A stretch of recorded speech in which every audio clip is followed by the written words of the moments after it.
Hallelujah. अब सभी को जय मसीह की। मैं आशा करता हूँ आप लोग अच्छे होंगे और प्रभु की दया और उसके अनुग्रह में बढ़ रहे होंगे ना। आइए हम वचन में जाने से पहले अपनी आंखों को बंद करें और प्रार्थना करें कि परमेश्वर जो भी बातें आप हमसे कहना चाहते हैं उसे हम स्पष्ट रूप से सुन सके और अपने जीवन में लागू कर सके, और जो बताने वाले हैं उनके मन में और उनके जुबान में है ना परमेश्वर अपनी आत्मा होंगे। हालेलुया। ईश्वर धन्यवाद देते हैं पिता परमेश्वर खुदा, धन्यवाद देते प्रभु कि आपने ये समय दिया, ये मौका दिया खुदा कि हम आपके वचन में से पिता पढ़ेंगे प्रिय खुदा, और प्रभु आपके वचन में से सुनेंगे सीखेंगे खुदा। पिता आप आज हमसे अपने वचनों से बात करना चाहते हैं ईश्वरीय खुदा। हाँ पिता, जब हम प्रार्थना करते हैं तो आप हमारे सुनते हैं ईश्वरीय खुदा, और लेकिन जब हम बाइबल और आपके वचन को पढ़ते तो वचन पिता और आप हमसे बात करते हैं पिता। हाँ पिता, उन बातों को पिता हम सीख सके, समझ सके और अपने जीवन में लागू कर सके और बहुत आए सफल रहने पाए। सारी आदर सारी महिमा आपके नाम को देते विधि प्रार्थना को यीशु के नाम में। हालेलुया। आज का जो मेरा विषय है वो है परमेश्वर पर निर्भरता, है ना, और परमेश्वर के उद्देश्य क्या है। हालेलुया। क्या सभी ने सुना? परमेश्वर पर निर्भर होना और परमेश्वर के उद्देश्य क्या हैं। आज हम इन चीजों के बारे में सीखेंगे, है ना, और सुनेंगे। परमेश्वर पर निर्भरता क्या होता है? किसे पता है कि निर्भर होना क्या होता है? किसी के ऊपर क्या है, हम आशा को रखते हैं, उम्मीद को रखते हैं, है ना, भरोसे को रखते हैं, जिसे हम, है ना, निर्भरता कह सकते हैं, निर्भर कह सकते हैं। दूसरे शब्दों में हम कहे निर्भरता एक ऐसा शब्द है, निर्भर होना एक ऐसा शब्द है कि हम पूरी तरीके से, मेरा कुछ नहीं, मैं कुछ नहीं, लेकिन मेरी जो उम्मीद है वही सब कुछ है, मेरी वही सब कुछ करेगा, उसे हम निर्भर होना कहते हैं। हालेलुया। अब हम देखेंगे कि परमेश्वर के उद्देश्य भी क्या है। आज का जो मुख्य वचन होगा वो श्रेष्ठ गीत 8 का 5 होगा। इसमें इस प्रकार लिखा हुआ, कौन है जो अपने प्रेमी पर टेक लगाए हुए है, जंगल से चली आती है। हालेलुया। श्रेष्ठ गीत 8 का 5 में इस प्रकार लिखा है, यह कौन है जो अपने प्रेमी पर टेक लगाए हुए है, जंगल से चली आती है। टेक लगाने का अर्थ क्या है? टेक लगाने का अर्थ क्या है?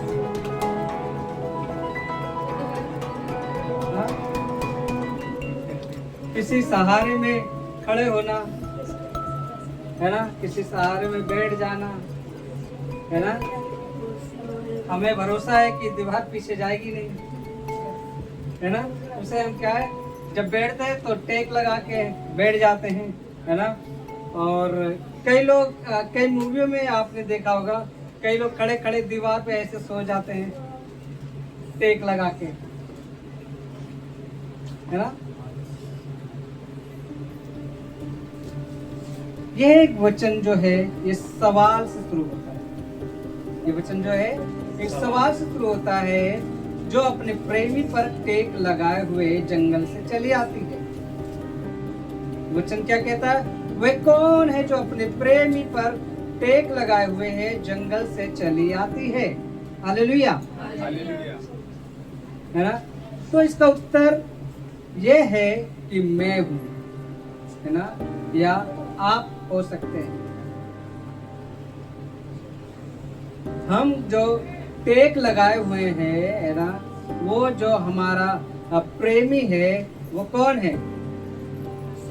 यीशु मसीह। हालेलुया। है ना। हमारी नजरें, हमारी आशाएं, है ना, हमारी उम्मीद कहाँ पे होनी चाहिए? प्रभु यीशु पर, है ना। जब हमारे पास सब कुछ होता है, हम एकदम हर चीज भरपूरी से होते हैं तो क्या है, हम परमेश्वर की ओर दृष्टि नहीं करते। हम ये नहीं सोचते कि वो मेरा सहारा होगा, वो मेरा सहारा है ना। लेकिन जब हमारे जीवन में मुसीबतें, तकलीफें, परेशानियां, बीमारियां आती है, परिस्थितियां आती है, तो क्या है, हम अपने प्रभु यीशु की ओर टेक लगाते हैं, उम्मीद लगाते हैं, आशा लगाते हैं।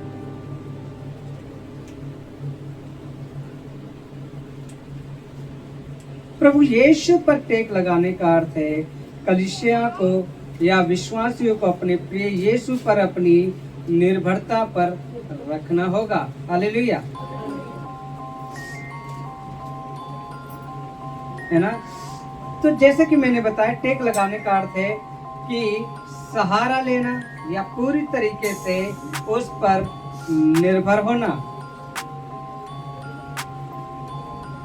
बाइबल में अनेक स्थानों में हम पाते हैं जहां परमेश्वर हमें आदेश देता है कि हम अपनी बुद्धि का भरोसा न करें। बाइबल क्या कहती है नए में, है ना, कि तू अपने बुद्धि का सहारा न लेना, वरन संपूर्ण मन से किस पर भरोसा रखना, परमेश्वर पर भरोसा रखना। फिर वो तेरे लिए क्या होगा, मार्ग निकालेगा, है ना। और जब हम परमेश्वर पर संपूर्ण मन से भरोसा कर लेते हैं तो वो हमारे लिए सचमुच हर एक रास्ते को, जो कठिन है, मुश्किल है, तकलीफ भरा है, जोखिम भरा है, उसे सीधा कर देता है। अभी हमने यहाँ पर एक जंगल शब्द का भी सुना, एक जंगल शब्द को भी सुना कि नहीं। क्या लिखा था उसमें, कि वे कौन है जो अपने प्रेमी पर टेक लगाए हुए जंगल से चली आती है। यहाँ हम जंगल का अर्थ देख सकते हैं। जंगल एक ऐसा स्थान है जो अपनी कमी घटी को दिखाता है, असमंजस को दिखाता है ना, कंफ्यूजन को दिखाता है। शायद आप लोग जानते होंगे, आप लोगों ने देखा भी होगा टीवी पर, है ना, या मूवी पर। अमेज़न एक जंगल, ऐसा जंगल है जहां पर अगर कोई व्यक्ति जाए, क्या है, खो जाए, है ना, वो तो क्या एक भूल भुलैया तरीके का है। और हम देखते हैं कि वहां पर सीधा रास्ता नहीं मिलता, ऊबड़ खाबड़, एक से एक जानवर, एक से एक पौधे, एक से एक रास्ते।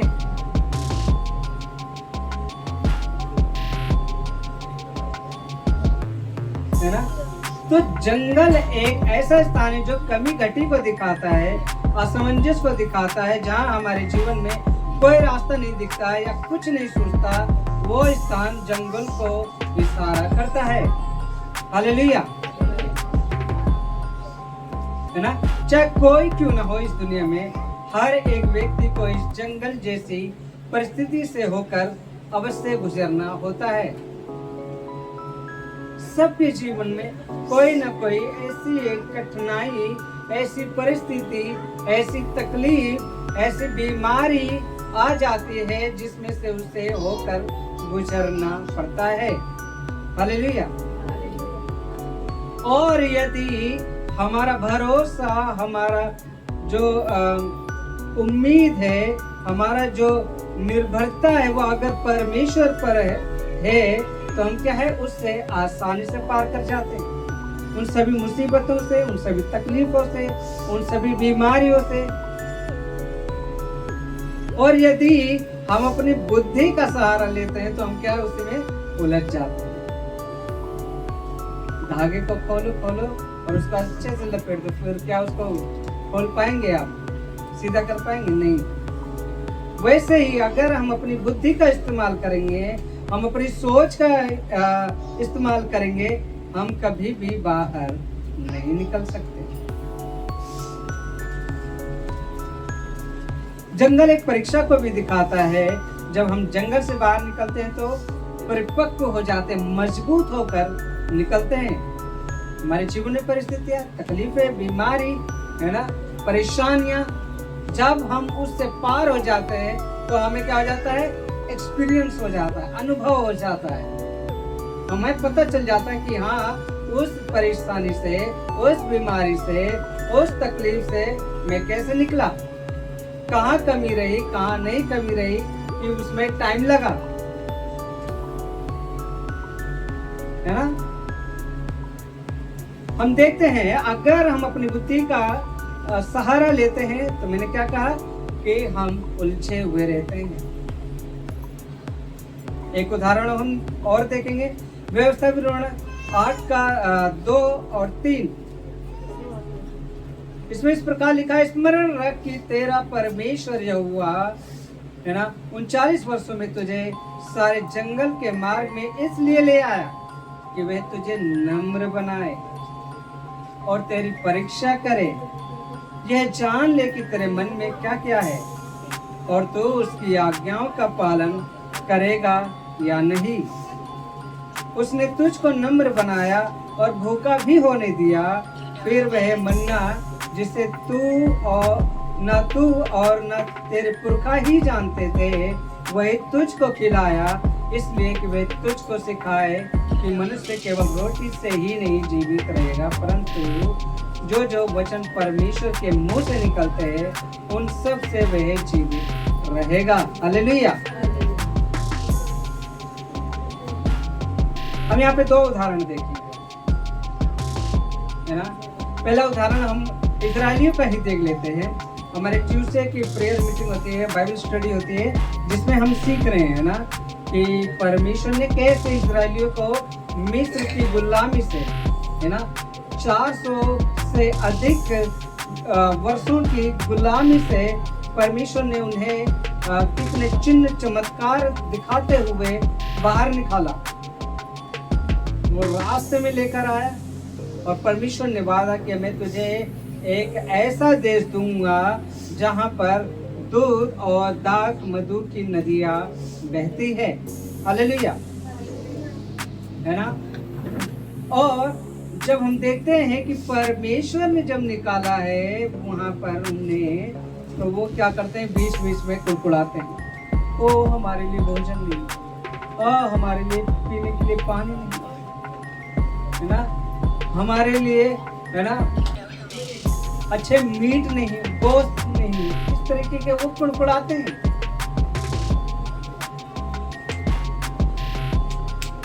है ना। यहाँ पर हम देखते हैं बाइबल क्या कहती है कि परमेश्वर उन्हें उस मार्ग से इसलिए ले आया था ताकि उन्हें क्या है, नम्र बनना सिखाए।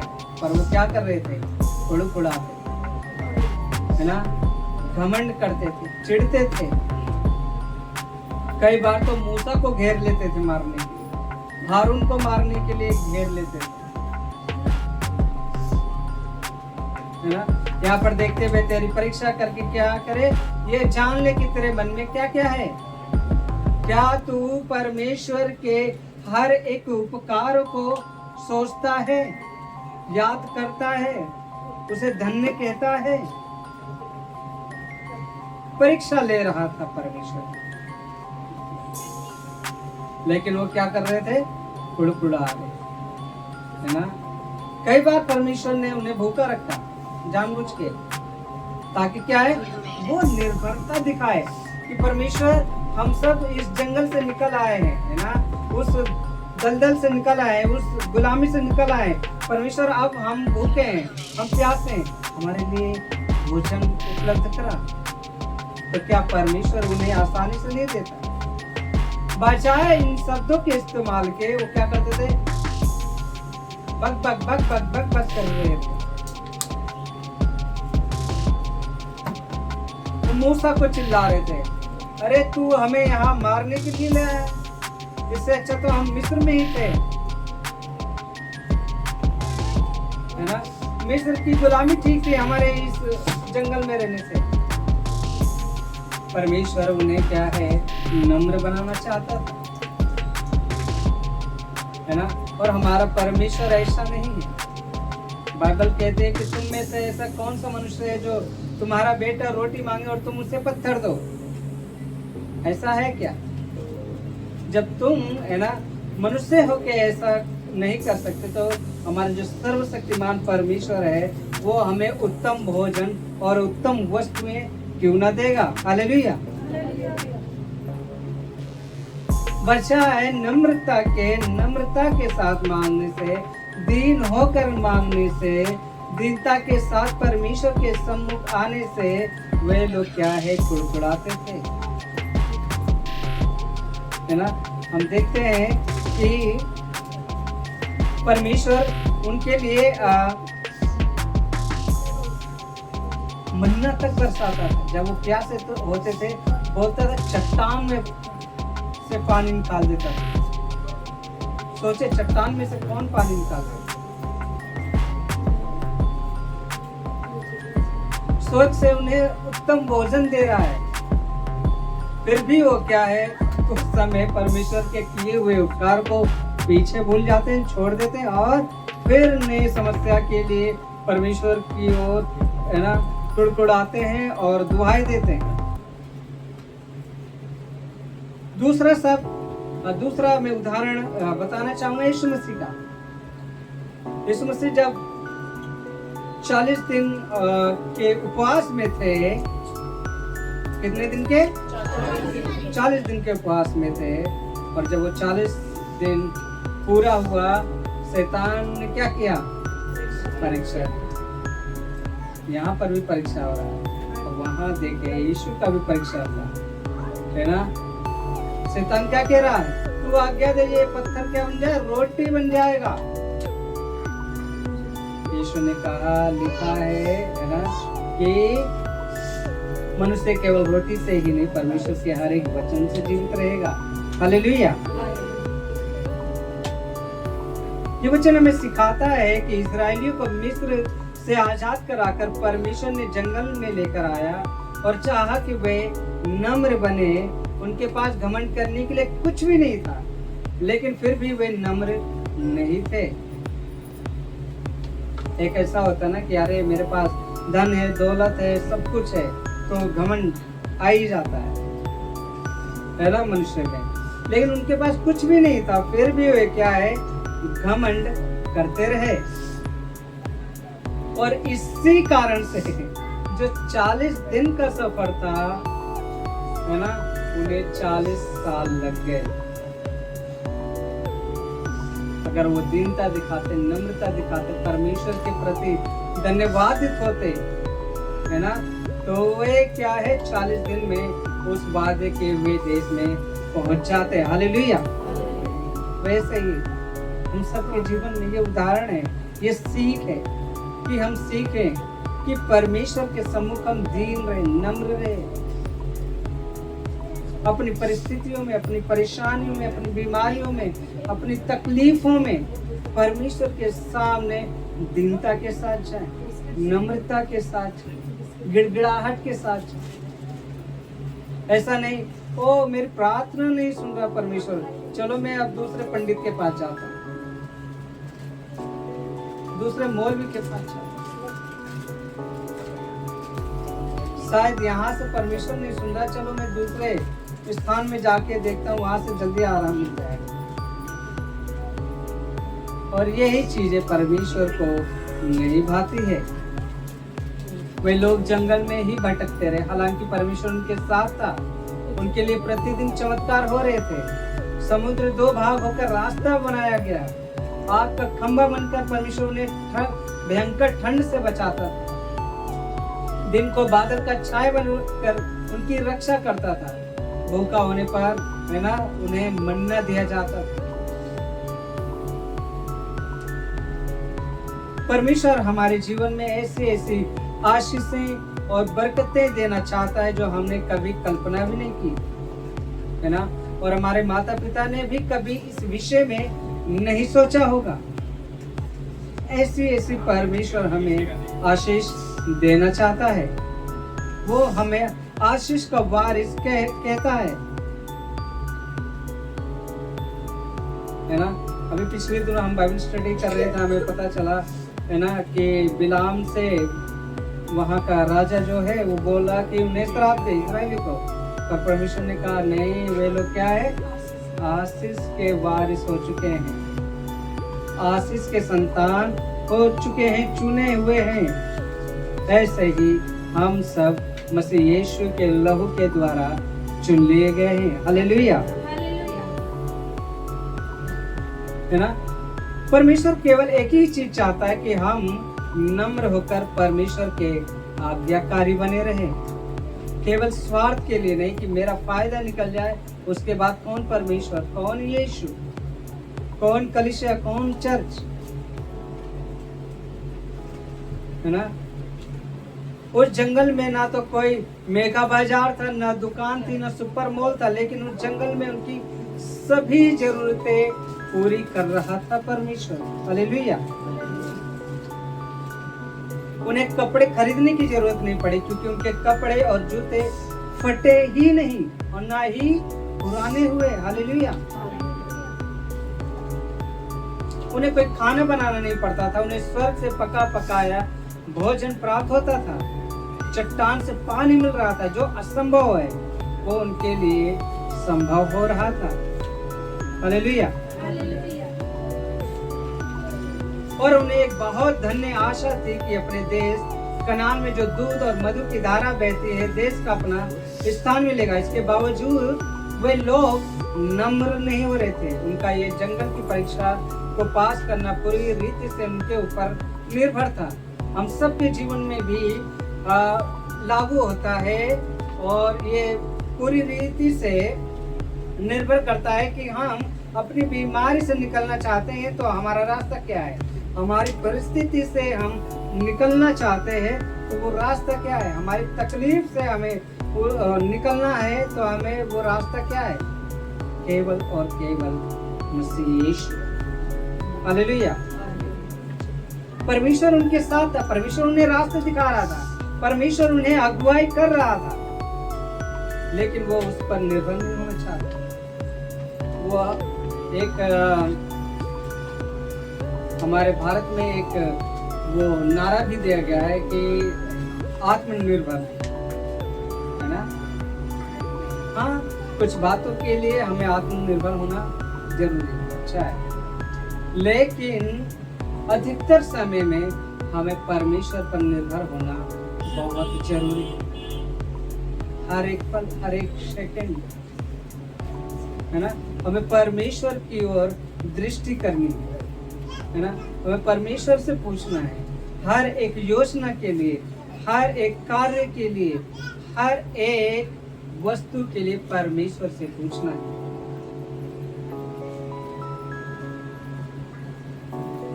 परमेश्वर का हमारे जीवन से क्या उद्देश्य है,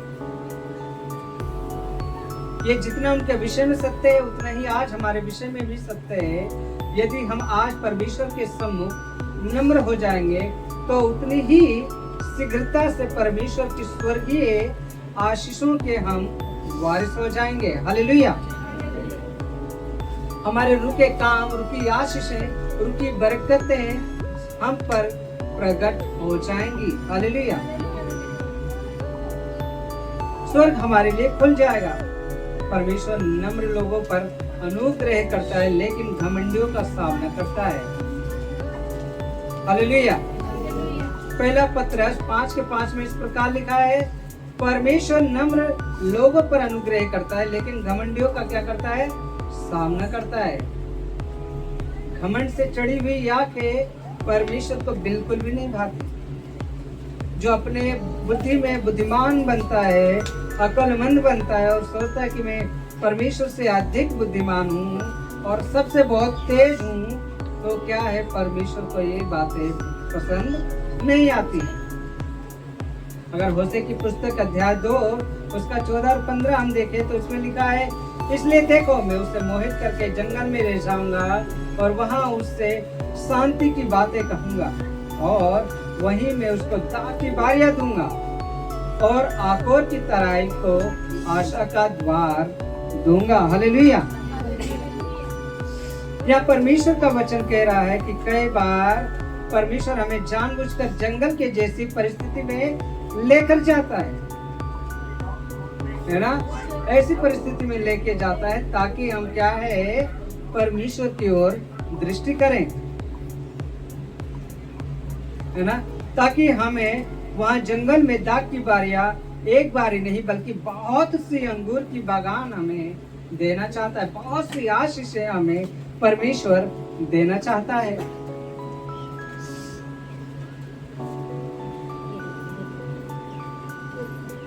देखिए, जंगल में डर है, जानवर है, असमंजस है, भटकाव है, लेकिन हमारा परमेश्वर वहां हमें सफलता भी देगा, हमारे लिए आशीषों के दरवाजे भी खोलेगा। हालेलुया, है ना। हम जब इस जहान में रहते हैं तो हमें बहुत सारी तकलीफों, बहुत सारी परेशानियों, बहुत सारी बीमारियों का सामना करना पड़ता है कि नहीं। कहीं ना कहीं हम तकलीफ और दुख से गुजरते हैं, लेकिन अगर हमारा भरोसा परमेश्वर में है तो वो सच में हमें सरलता से बाहर निकालेगा। सरलता समझते हैं, आसानी से बाहर निकालेगा।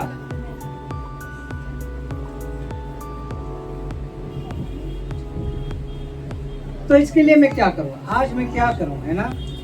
यदि आप आज जंगल के जैसी परिस्थिति से होकर गुजर रहे हैं तो ये वचन परमेश्वर की ओर से आपके लिए है ना। और प्रभु ने चाहा कि आप ये वचन को यहाँ तक पढ़े और आज निर्णय लें कि आपको वचन के अनुसार क्या करना है। यदि हम इस जंगल के भटकाव से बचना चाहते हैं तो पूरी रीति से परमेश्वर पर निर्भर लाना होगा। जब हम अपने प्रिय पर टेक लगाते हैं वो हमारा भटकाव रोक देता है और उस जंगल से हम उस पर टेक लगाए हुए बाहर आ जाते हैं। हालेलुया। तो जरूरी है कि हम परमेश्वर पर निर्भर रहें। परमेश्वर पर क्या है, हम पूरी रीति से सहारा ले लें, अपनी बुद्धि से, अपनी सोच से, अपने विचार से, अपने कार्यों में, हर एक परिस्थिति में हम परमेश्वर पर निर्भर हो जाएं। पिछले दिनों हमने सीखा था कि हम परमेश्वर की आवाज कैसे सुने, है ना, और परमेश्वर की आवाज क्या होती है, कैसे सुननी है ना। और पिछले दिनों हमने सीखा कि परमेश्वर सच में कैसे कैसे बातें करता है। वैसे ही उन आवाजों को पहचान कर हम परमेश्वर के वचन को ग्रहण कर ले और अपने हृदय में उतार ले, है ना। तो सच में आप देखेंगे आपका जीवन बदला हुआ नजर आएगा। हालेलुया। आपका विचार क्या होगा, बदला हुआ नजर आएगा। आपकी सोच, आपकी परिस्थिति, आपकी तकलीफ, आपकी बीमारी, सब कुछ बदल जाएगी यीशु में। हालेलुया। प्रभु आप लोगों को आशीष दे इन वचनों के द्वारा।